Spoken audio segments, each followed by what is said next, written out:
Hello my loyal companions, welcome back to the channel and to another episode of Rogue Revealed, the series where I take you through everything you need to know about Rogue Company. In one of my recent videos I gave you 5 tips for attacking and demolition and I set a like goal of 10 likes which you guys absolutely smashed. Because you were able to do that, I said you could have 5 more tips for attacking and that is what I'm bringing you today. I'm also going to set a 10 like goal here on this video which if you're able to hit means I will do a gameplay breakdown from the attacking side showing you how I've used every single one of my tips in action. So make sure you smash the like button, but for now, let's get into the video.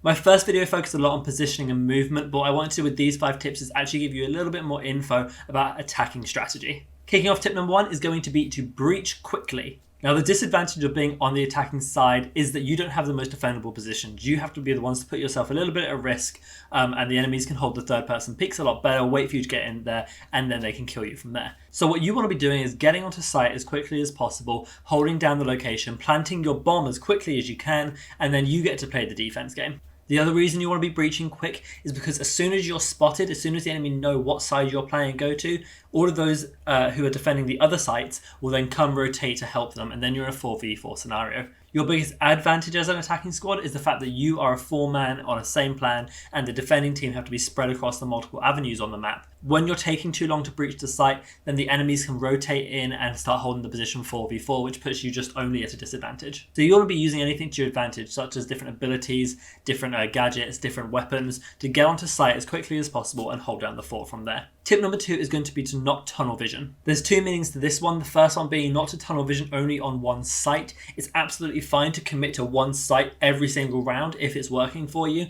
But if it's not, potentially you want to be looking at some other way of approaching that site or approaching the other site. Tunnel visioning on one area of the map is very predictable as you'd imagine and the enemy team can play off that quite easily. With this being said though, if you are attacking it and breaching well and you know how to play that side of the map, go for it. You can do all 6 rounds on your attacking side right there and then. When we play a robot and when we squad up, we tend to do stuff like that because we know it so well, we know the ways to breach it, we trust each other to have each other's back. Other way tunnel vision becomes a problem is actually focusing only on getting on site. You absolutely should, as tip 1 said, you want to breach quickly and breach hard, but you don't want to be spending too much time not covering your flank and tunnel visioning straight ahead.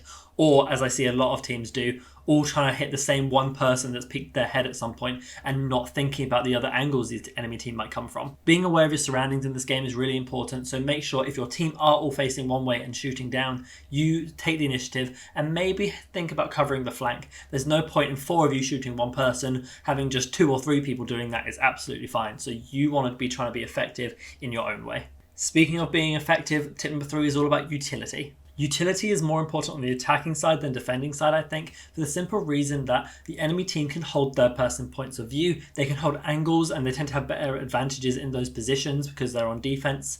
By buying utility and by using your utility really well, what that allows you to do is get those enemies out of that position, blind them with a flash grenade, kill them with a grenade, or even just make them move because they don't want to be damaged by that grenade, and then you can start advancing from there. It really helps you flush out position, and a lot of the time, even if you don't know someone's there, it can be useful just to use it in check. Realistically, if you can get a Dallas or a Glitch or a Talon to be able to find someone and then you can use the utility that way, that's fine. But if it comes down to it and you're just unsure, throw it out there, it can only help. When you are on attacking side, I'd actually recommend you buy your utility first round if possible. Tip number 4 is to not be afraid to smart trade. I'll explain a little bit about what smart trading is, and that is giving your life or going down for a certain objective. Now, the obvious one is going a 2-for-1 scenario where you kill 2 of them and then you die for it. That's a very simple trade. What I mean is more tactical trades, like a 1-for-1 or a down for a down. The reason this is more effective on attacking than defending is because of the numbers game. I mentioned it in my defending video that they don't want to trade 1-for-1. But on attacking side, you can try and do that. And the thing it does is it means that the enemy team, their 3 people versus your 3 people, are spread more thin across the map and your team can rotate to move that way.